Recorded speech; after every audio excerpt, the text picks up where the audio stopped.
So today I thought it might be fun if I did a video where I rate my favorite Scream killers in order and talk about why.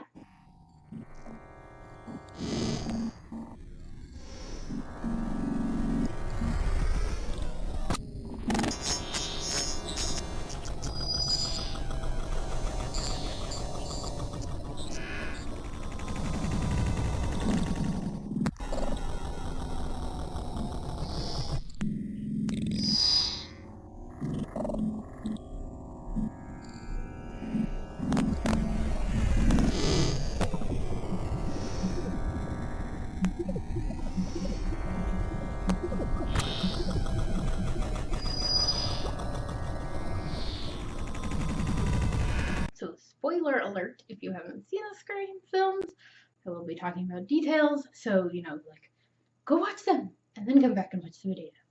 So yeah, I will go ahead and get started. Normally I would prefer to wear my Scream sweater, but I live in the Midwest. It's like 90 degrees today. That shit was with not happening. So instead I'm wearing this really cute bodysuit. If you want to see me talk about it, you can watch my last video where I did a birthday haul. And wearing this, I knew I thought it was on, sweet Scream pin, which I got in a horror block. And it just says, "What's your favorite scary movie?" So, little Scream rip and obviously my back. Anyway, so let's get started. First, I will go with the originals, Billy and Stu. I just have to. They're the originals. They started the whole thing. That's really it. Their motivations kind of seem a little bit silly at first until you really get into the franchise. By the third one, there's more information on Billy's motivation, which I will also get into. And Stu's just peer pressure, which I think is really funny. There's a lot of speculation about like Billy and Stu, and if Stu's in love with Billy, and all of that kind of speculation.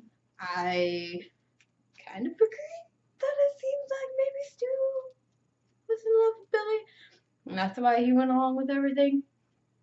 So, yeah, just the originals, not really any in-depth reason as to why. They just are, because they started it. Second one might actually surprise some of you. It's actually Roman, Sydney's brother from the third one. I know that there are a lot of people who don't like the third Scream movie. I love all of them, and I honestly loved Roman. I thought he was a great character. I like the actor who plays him. He, fooled me, made me really feel for him. The whole dynamic of him and Sydney, I do agree that the story is a little bit crazy, and maybe that's kind of why I love it. It's a little bit kind of like out of left field, but it's great. I think he's a great character. I think his motivation makes sense. I mean, cool motivation, still murder. Brooklyn Nine-Nine reference, for those of you who watch. But yeah, I liked Roman. I thought he was a great character. I thought the chemistry between him and Sid was really good, especially like at the end when she's killing him and she like holds his hand, and then of course he pops back up and shoots him in the head. But still, for that, they kind of have that moment, and it's really touching. And yeah, I mean, I definitely, the first time I watched it, fell for it. I had no clue. I did not think it was going to be him, because it was a movie. He wanted to get it made. So, yeah, I definitely did not think it was going to be Roman, and I think that's a big part of why I love that film so much. And I also like the actor who played him, and he got cute for a killer.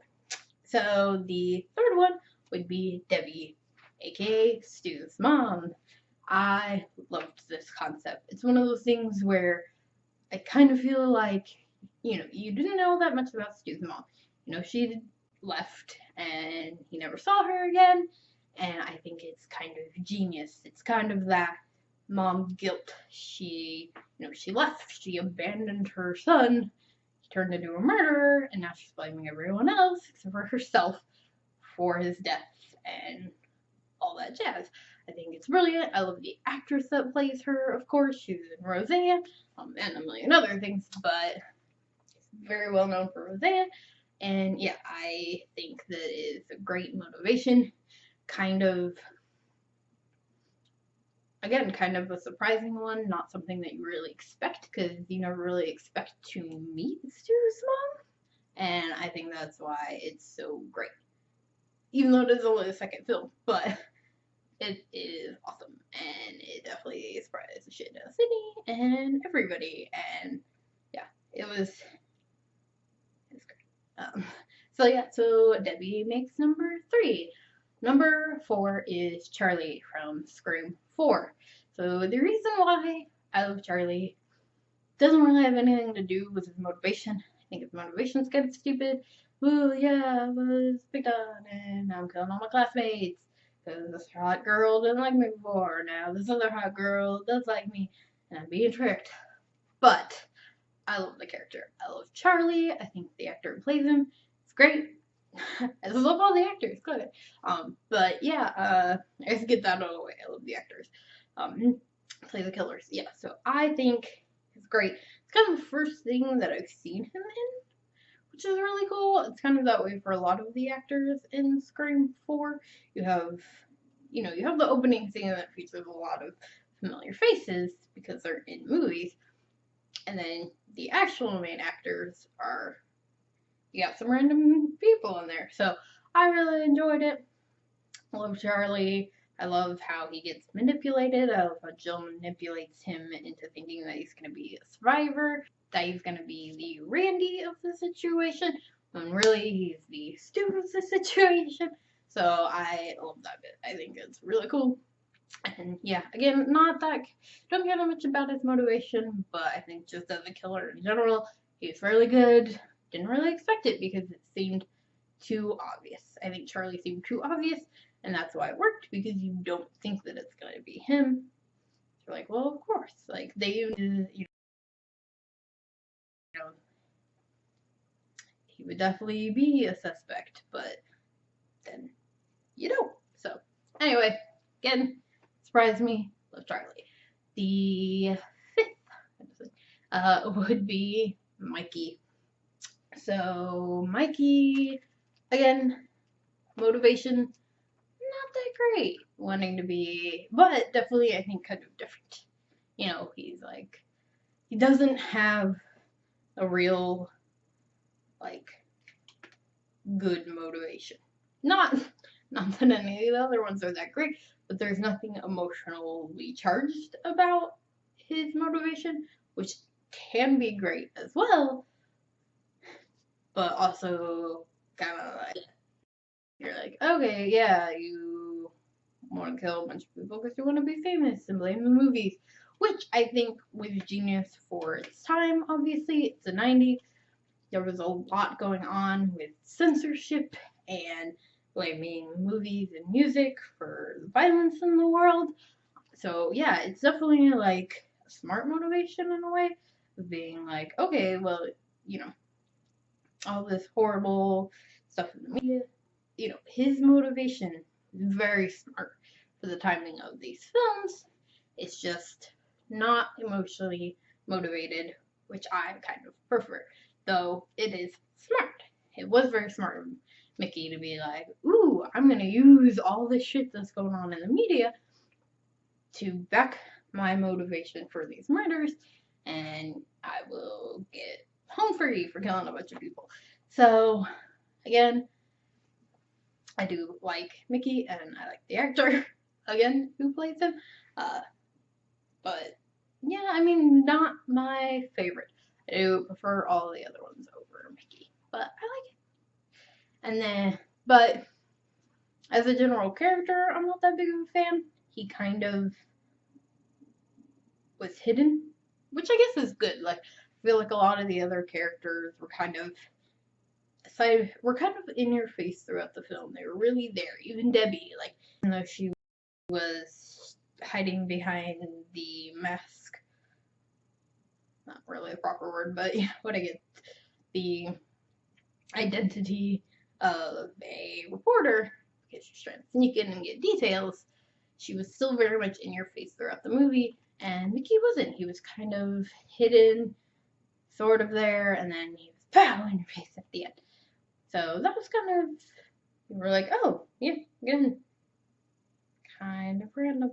But yeah, so he's number 5 because I just happen to like all the other people more. So that leaves Jill as the last one.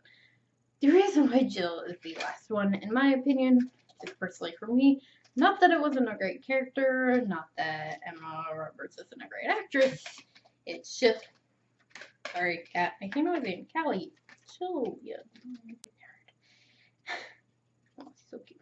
Anyway, so the reason is, in my opinion, her motivation was very similar to Mikey's. Now, granted, she had the fuel of being hidden in the shadow of her cousin, Sydney. You know, having, you know, she talks about like growing up being related to her, and that's all she heard about was Sydney this and Sydney that. But, you know, she talks about wanting to be famous, wanting to be the new Sydney, and everything being like a remake, basically. You know, don't fuck with the original. So yeah, I mean, I like Jill, and so yeah, I mean, I like Jill and everything, but again, I feel like her motivation is just a little bit too close to Mickey's of wanting to be famous. So that is kind of why she's last on the list, because I feel like it's kind of a motivation that's already been done. Even though, again, hers is fueled a little bit more by emotion than Mickey's was. It's kind of a bit of a copy, in my opinion. But, I mean, obviously, there's enough space between the 4th film and the 2nd film for it to work.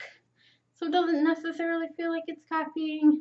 But if you're like me and you marathon all of them, you're like, yeah, same motivation. So, yeah.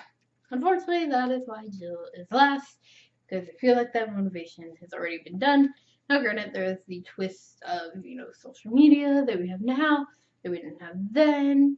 Getting, you know, she makes the comment of not having to actually do anything to be famous.